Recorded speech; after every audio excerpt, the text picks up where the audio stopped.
Hi friends, எல்லாருக்கும் நமஸ்காரம். இன்னைக்கு நம்ம தயார் பண்ண போகிறது கேரளா ஸ்பெஷல் உண்ணியப்பம்.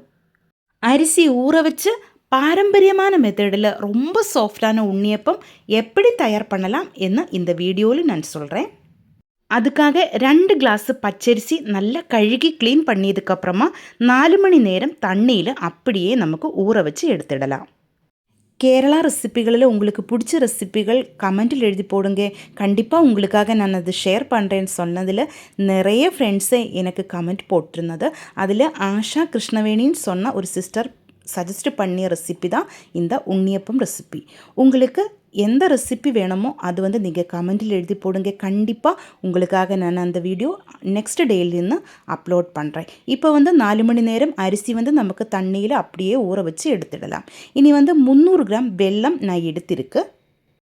அதிலேக்கு அரை கிளாஸ் தண்ணி ஊற்றி இது நல்லா கொதிக்க விடலாம். இந்த கிளாஸில் தான் நான் அரிசி எடுத்தது, அதே கிளாஸில் தான் அரை கிளாஸ் தண்ணியும் எடுத்தது.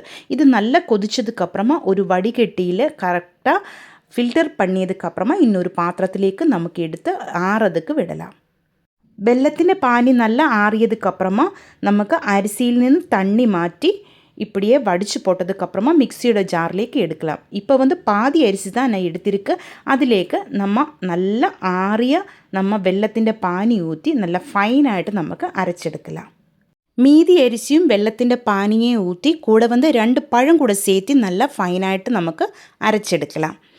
ஆனால் பூவாழைப்பழம் தான் நம்ம உண்ணியப்பம் ரெசிப்பியில் சேர்த்துடணும். எங்கிட்ட பூவாழைப்பழம் இல்லாததுனால மட்டும் நான் 2 செவ்வாழைப்பழம் எடுத்திருக்கு. வேறு எந்த பழமும் இதிலேக்கு சேர்க்கக்கூடாது. உண்ணியப்பத்துக்கு பூவாழைப்பழம் தான் நல்லாயிருக்கும். இனி இதிலேக்கு அரை டீஸ்பூன் ஏலக்காய் தூள் சேர்க்கலாம். ஏலக்காய் தூள் இல்லைன்னா உங்களுக்கு 4 ஏலக்காய் சேர்த்துடலாம். சீரகம் உங்களுக்கு பிடிச்சிருந்தா அரை டீஸ்பூன் சேர்த்திக்கோங்க. எனக்கு சீரகத்தின் டேஸ்ட்டு பிடிக்கல, அதனால மட்டும் நான் அது சேர்க்கலாம். ஆனால் உண்ணியப்பம் ரெசிப்பியில் நிறைய பேர் சீரகம் கூட சேர்த்துடுவாங்க. இப்போ நம்ம நல்லா ஃபைனாയിട്ട് அரைச்செடுத்திருக்கு. முன்னே அரைச்சி வச்ச மாவிலே ஊற்றி நல்லா மிக்ஸ் பண்ணி எடுக்கலாம். இது நல்லா மிக்ஸ் பண்ணியதுக்கப்புறமா நமக்கு கொஞ்சம் உப்பு சேர்க்கலாம். நம்ம சேர்த்திருக்கிற இனிப்பெல்லாம் கரெக்டு பேலன்ஸ் ஆகிறதுக்காக தான் கொஞ்சமாக உப்பு. அதுக்கப்புறமா நல்லா மிக்ஸ் பண்ணியதுக்கு பின்னாடி இது 7 மணி நேரம் மினிமம் நம்ம அப்படியே ரெஸ்ட் பண்ணுறதுக்கு வைக்கணும். உங்களுக்கு உண்ணியப்பம் உடனே செய்கிற மாதிரி இருந்திருந்தால் இப்போது கூட உங்களுக்கு இதிலேக்கு ஒரு பிஞ்சு பேக்கிங் சோடா போட்டு நமக்கு உண்ணியப்பம் தயார் பண்ணி எடுக்கலாம். ஆனால் இன்றைக்கு நம்ம பழைய கால மெத்தடில் தான் செய்கிறது. அதனால் நம்ம 7 மணி நேரம் அப்படியே ரெஸ்ட் பண்ணுறதுக்காக வச்சுருக்கு. இப்போ 7 மணி நேரம் ஆயிடுச்சு. கொஞ்சம் வெல்லத்திൻ്റെ பானி தான் மீதி வந்துருச்சு. அந்த தண்ணி இது நம்ம மாவு கொஞ்சம் திக்கானால் மட்டும் இதிலேக்கு ஊற்றி கரெக்டாக ரெடி பண்ணி எடுக்கலாம். ஆனால் அந்த தண்ணி நமக்கு தேவையில்லை, வெல்லத்திൻ്റെ பானி தேவையில்லை. பாருங்கள், இது கரெக்டாக கன்சிஸ்டன்சியில் தான் இருக்குது. இப்படி தான் இருக்கணும். இனி நமக்கு இதிலேக்கு இன்னும் சில இன்க்ரீடியன்ஸு சேர்க்கணும். அதுக்காக இன்னொரு கடாயிலேக்கு நான் நெய் ஊற்றி இருக்குது. நல்ல சூடாய நெய்யிலேக்கு 1/4 கப்பு தேங்காய் சின்ன பீஸாய் கட் பண்ணி இது போட்டு ஃப்ரை பண்ணி எடுக்கலாம். நல்ல ப்ரௌன் கலர் ஆகும்போது நம்ம தேங்காய் நெய்யில் நின்று மாற்றலாம். பின்னாடி ஸ்டவ் ஆஃப் பண்ணணும். அதுக்கப்புறமா அரை டேபிள் ஸ்பூன் கருப்பு எள்ளு சேர்த்து நல்லா ஃப்ரை பண்ணி எடுக்கலாம். இந்த எள்ளும் தேங்காயும் நமக்கு மாவிலேக்கு ஊற்றி நல்லா மிக்ஸ் பண்ணி எடுக்கலாம். நெய் நமக்கு உண்ணியப்ப சட்டியிலேக்கு ஊற்ற வேண்டியது இருக்குது. இப்போ தேங்காயும் எள்ளும் நான் மாவிலே ஊற்றி நல்லா மிக்ஸ் பண்ணி எடுத்திருக்கு. இனி நமக்கு உண்ணியப்ப சட்டி ஸ்டவ்வில் வச்சு சூடு பண்ணலாம். எனக்கு உண்ணியப்ப சட்டி இல்லை, அதனால நான் பணியாரக்கல் தான் எடுத்திருக்கு. அது பிரச்சனை இருக்காது. உண்ணியப்பம் எப்போவுமே சின்னதாக இருக்கும், ஆனால் பணியாரம் கொஞ்சம் கூட பெருசாக இருக்கும். அவ்வளோதான் வித்தியாசம், வேறு எதுவும் இல்லை. இப்போ இதிலேக்கு மீதி நெய் நான் ஊற்றியிருக்கு. இது நல்லா சூடாகட்டும். எப்போவுமே ஓரத்தில் இருக்கிற குழியில் தான் நம்ம நெய் ஊற்றணும். அதே மாதிரி மாவும் ஃபஸ்ட்டு ஓரத்தில் இருக்கிற குழியில் தான் நம்ம ஊற்றணும்.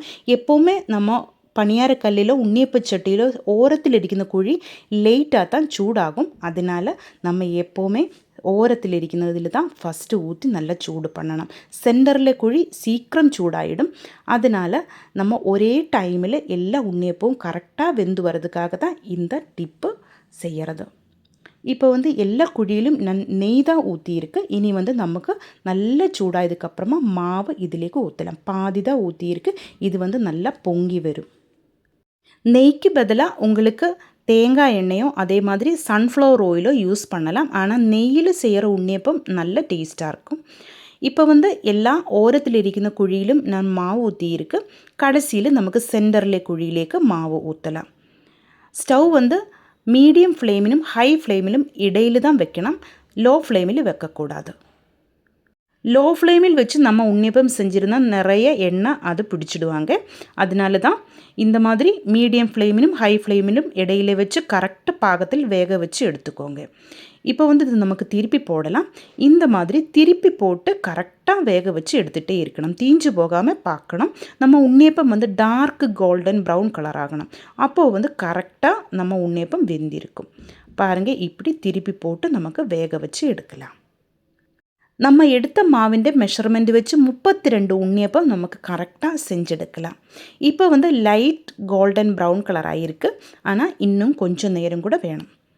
இப்போ பாருங்கள், ஓரளவுக்கு ப்ரௌன் கலர் ஆகிட்டே இருக்குது. இந்த மாதிரி திருப்பி போட்டு தீஞ்சு போகாமல் கரெக்டாக வேக வச்சு எடுத்துக்கோங்க.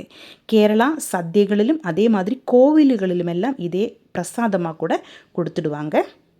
இப்போ வந்து எல்லா உன்னியப்பவும் கரெக்டு பாகத்தில் கோல்டன் ப்ரௌன் கலர் ஆகிருக்கு. சென்டரில் ஊற்றியிருந்த உன்னியப்பம் நமக்கு ஃபஸ்ட் எடுக்கலாம். அதுக்கப்புறமா ஓரத்தில் உன்னியப்பம் ஒன்றொன்னாய் திருப்பி எடுக்கலாம். அதுக்கப்புறமா கொஞ்சம் எண்ணெய் கூட ஊற்றி மீதி மாவும் இந்த குழிகளிலேக்கு ஊற்றி நமக்கு கரெக்டாக உன்னியப்பம் செஞ்செடுக்கலாம். நான் சொல்கிற தமிழில் தான் தப்பாக வந்திருந்தால் கண்டிப்பாக நீங்கள் மன்னிச்சிடுங்க. எனக்கு அவ்வளோவும் தமிழ் தெரியல. மலையாளம் மிக்ஸ் பண்ணி தான் நான் பேசுகிறதுன்னு எனக்கு புரியும். மேக்ஸிமம் இம்ப்ரூவ் பண்ணிக்கிறதுக்கு முயற்சி பண்ணுறேன். இந்த மாதிரி எல்லா உன்னியப்பவும் நமக்கு கரெக்டாக வேக வச்சு எடுத்துடலாம். இப்போ பாருங்கள், நம்ம சூப்பர் சாஃப்டி உன்னியப்பம் ரெடி ஆகிருக்கு. கண்டிப்பாக நீங்கள் ட்ரை பண்ணி பாருங்கள். இந்த வீடியோ உங்களுக்கு பிடிச்சிருந்தால் சேனல் சப்ஸ்கிரைப் பண்ணுங்கள், லைக் பண்ணுங்கள். கேரளா ரெசிபிஸ் பிடிக்கிற உங்கள் ஃப்ரெண்ட்ஸுக்கெல்லாம் இந்த ரெசிபி நீங்கள் ஷேர் பண்ணி கொடுங்க. ஹைப் பண்ணி கொஞ்சம் சப்போர்ட் பண்ணி கொடுங்க. உங்களுடைய ஃபீட்பேக் கமெண்டில் எழுதி போடுங்க. தேங்க்யூ.